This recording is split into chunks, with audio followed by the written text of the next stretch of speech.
Hey there everybody, thanks for tuning in. Good to see you again. So I got a chance last week to do a preliminary run through my new Sony kit and dial it in a bit. And I have some initial impressions about that and the A7IV in particular. So I thought I'd share those with you. The A7IV may be an enthusiast level camera, but what passes for enthusiasts these days would have been top of the line specs 5 years ago. Unless of course you're Pentax.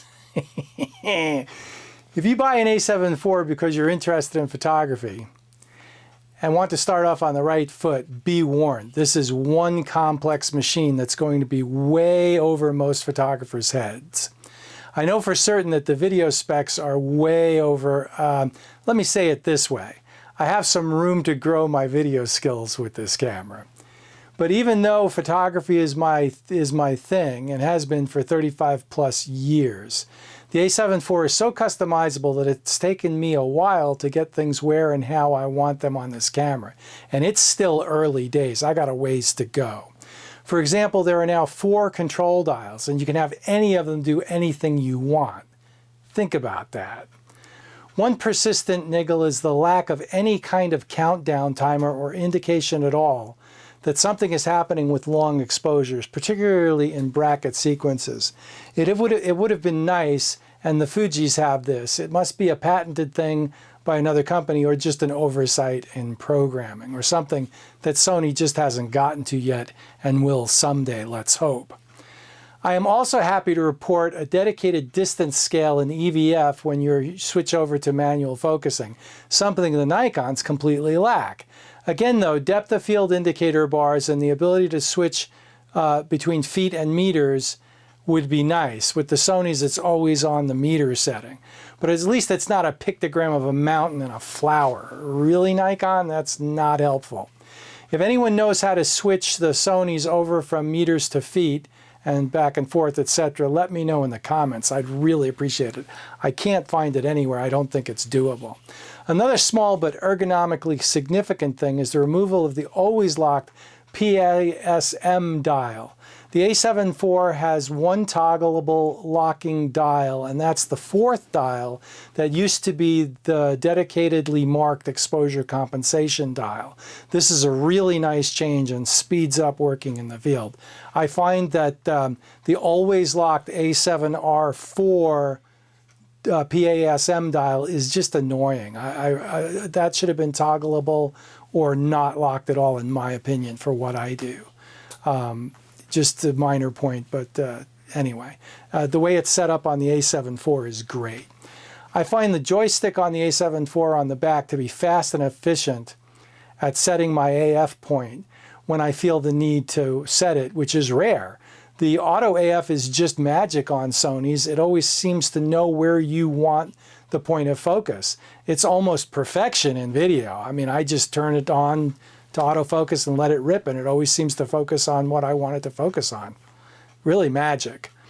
I find the dial joypad in the back my go-to control, but that might just be years of using other cameras where that was all you had for control.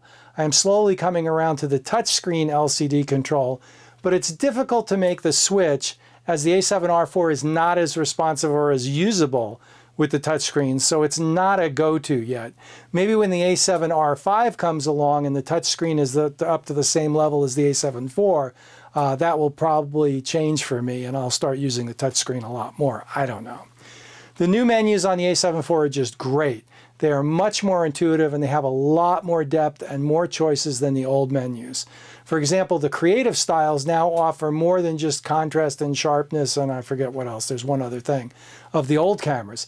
If you use that sort of thing for your JPEGs, now you have control over your color and saturation and things like this. It's much more settable, so you can really fine-tune your JPEGs to look the way you want them. I use JPEGs as sort of a preview of what I want my RAWs, what my RAWs could or would look like. The back panel LCD is a bit of a disappointment, I will say. It works and it's okay, but 1+ million dots is kind of passé in 2022. Maybe Sony is playing on an A7IV model in a year or two with an industrial standard spec 2+ million dot panel. Who knows? Seriously, on a 33 megapixel camera, 1+ million dots is mediocre. You need to use the EVF to check critical sharpness. Not a big deal in practical terms in the field, but like I said, it's disappointing in 2022 on a $2,500 camera. Though I will say in fairness, it's one of the only disappointments on this camera. Rolling shutter in video and electronic shutter mode might be the other, but that doesn't really affect me or what I do either. The EVF is a respectable 3.69 million dots and is bright and clear with no lag. It has settings for 60 or 120 frames per second and standard and high quality. I set it to 60 frames per second and high quality, and it works great for what I do.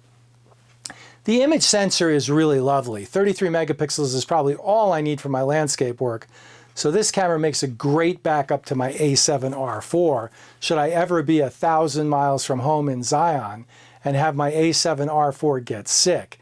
The video quality is class leading at this price point, with high ISOs in video easily providing clear footage at ISO 25,000 and possibly higher. Some reviews I've seen say the high ISO footage out of the A7IV is better than what the A7S3 can do, which was an amazing camera, is an amazing camera. So that's just amazing at this price point. Some other reviews say the buffer is big and the speed of the camera is 10 frames per second. I don't shoot like that, so I wouldn't know.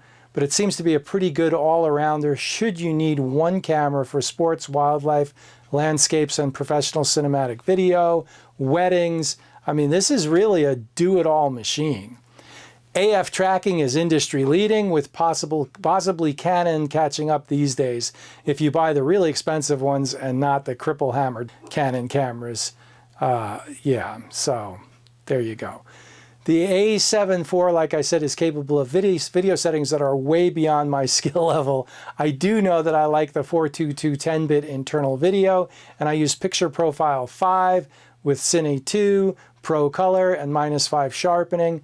I use AF with human face tracking and auto white balance and auto exposure, and it just works. I think the footage looks much better than the Fuji's Eterna, and if I find at a later date that I want to fine-tune it, the options are almost unlimited. And finally, the shutter curtain closes to protect the sensor when you change lenses. Why haven't they all done that since the invention of the digital camera? You know, on the beach with the sand blowing, it just made life so much more enjoyable and gave me so much more confidence. So for the solo content creator, the A7IV makes a perfect hybrid backup stills / main video camera. Sony really has the best combo kit for this purpose. The Nikon Z7 II is fine, but the Z6 II is lacking a fully articulated screen to be useful for the solo content creator. The Canon R5 is great, but the R6 is only 20 megapixels and makes a poor backup stills camera for the R5. Would you really want to be in Zion after spending $1,000 in diesel to get there and only be shooting a 20 megapixel camera if your Canon R5 got sick? I know I wouldn't. I'd be really disappointed. So there it is. The A7IV is a great camera, and that's remarkable considering it's a Sony and how I've felt about Sonys over the years. How far they have come in so short a time. We are at the point where the little things that still need to be tweaked are very small and not a big deal at all. 5 out of 5 stars for me and for what I need this A7IV camera to do for me, and how it makes a great kit for what I need this camera system to do as a solo content creator. Hey, if you like this video, do me a favor and hit the thumbs up button, hit the subscribe button, and you will see more videos from me pop up on your feed. It helps out a ton, and I really appreciate it. Until next time, we'll see you out there. Have a great one. Bye.